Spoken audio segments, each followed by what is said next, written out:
Bismillahirrahmanirrahim. Assalamualaikum warahmatullahi wabarakatuh.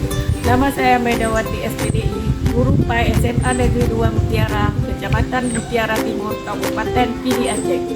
Sekaligus merupakan mahasiswa PPG UIN Arani Banda Aceh, BEK 2 PAI tahun 2024-2025. Pada hari Sabtu, tanggal 25 Januari 2025, saya akan melaksanakan uji kinerja saya praktek pembelajaran PAI di kelas 10 SMA Negeri 2 Mutiara dengan materi Syu'abul Iman atau cabang-cabang iman. Sekian, terima kasih. Assalamualaikum warahmatullahi wabarakatuh.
Setelah kita mempelajari tentang pengertian syiar iman dan dalilnya, kemudian dilanjutkan dengan pegangan syiar iman. Selanjutnya kita akan membahas tentang apa saja manfaat mempelajari syiar iman.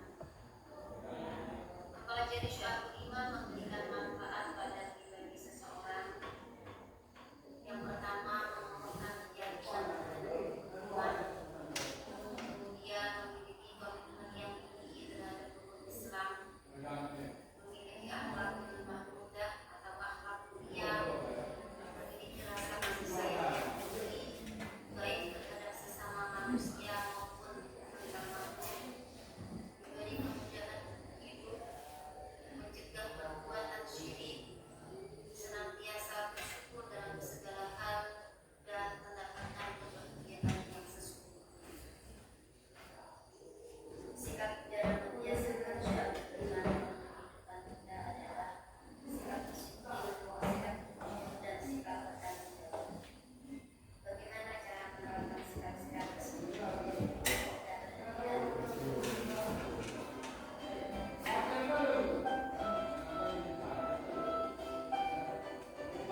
depan.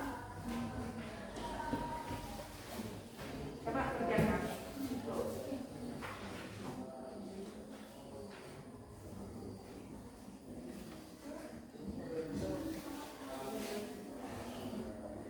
Terus kerjakan yang lain dari sekarang.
berani melakukan segala amal perbuatan hanya karena Allah Subhanahu wa taala tanpa mengharapkan pujian atau imbalan dari makhluk. Yang kedua, takwa. Takwa adalah perasaan aku dan berharap kepada Allah serta berusaha untuk menjalani hidup sesuai dengan petunjuknya.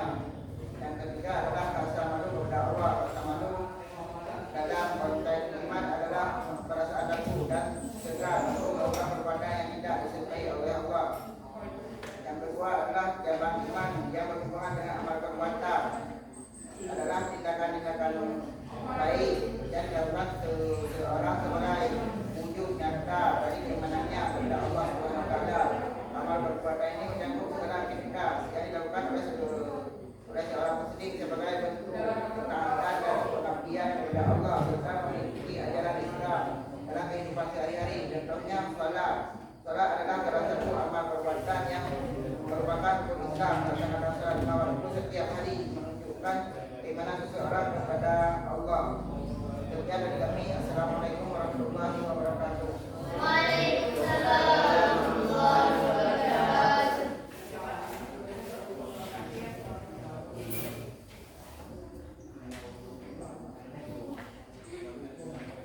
Assalamualaikum warahmatullahi wabarakatuh.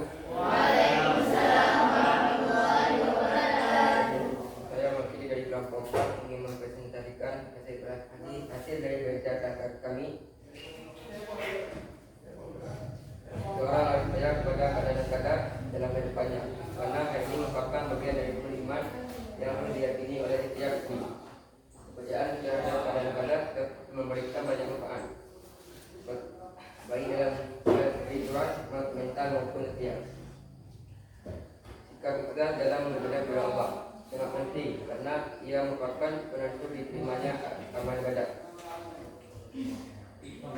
Cabang iman atau cabang iman adalah berbagai aspek dalam amalan yang terkait dengan keimanan seorang kepada Allah. Ia meliputi iman dalam aspek hati, lisan dan perbuatan. Sekian dari presentasi kami. Assalamualaikum warahmatullahi wabarakatuh. Waalaikumsalam warahmatullahi wabarakatuh. Bagaimana anak semua? Apakah kalian ada menanggapi dan memberikan argumen tentang apa yang dipresentasikan oleh teman-teman kalian tadi? Ada argumen tentang apa yang telah kawan-kawan kalian presentasi ada? Kalau nggak ada, kita lanjut ya. Coba ibu tanya dulu mengenai dengan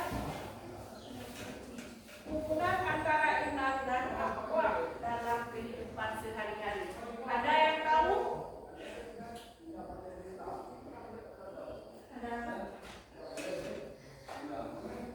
Coba dari kelompok satu ya. Hubungan antara iman dan akhlak dalam kehidupan sehari-hari sangat erat dan saling terkait. Iman adalah dasar keyakinan seorang muslim kepada Allah SWT, malaikat, kitab-kitabnya, rasul-rasulnya, hari kiamat dan takdirnya. Iman yang kuat akan mempengaruhi akhlak atau perilaku seseorang, karena akhlak mencerminkan kualitas dan kedalaman iman seseorang.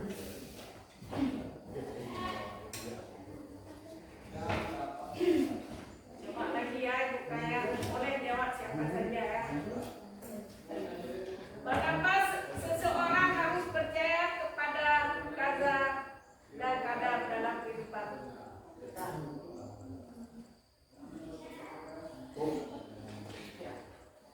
Seorang percaya kepada kadar dan kadar dalam kehidupannya, karena hal ini merupakan bagian dari beriman dengan diyakini oleh setiap muslim. Kepercayaan terhadap kadar dan kadar memberikan banyak manfaat, baik dalam hal spiritual, mental maupun sosial. Bagus. Pak yang lain? Satu lagi ya, saya. Mengapa rasa malu dianggap sebagai bagian dari iman dalam Islam? Rasa malu adalah dalam Islam bukanlah sekedar perasaan atau sikap yang menghindari dari tindakan manusia, melainkan merupakan salah satu cabang iman yang sangat dihargai. Rasulullah SAW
sebagai asas tegaknya agama dan agama. 6. Meyakini manusia harus berbuat baik kepada sesama dan tidak meremehkan kebaikan walaupun tampak sepele. 7. Meyakini bahwa beramal harus ikhlas karena amal tidak bermanfaat kecuali dilakukan secara ikhlas dan Allah SWT. Nanti kalian paham semua? Jadi sedikit lagi. Iman merupakan dimensi pokok yang harus dimiliki oleh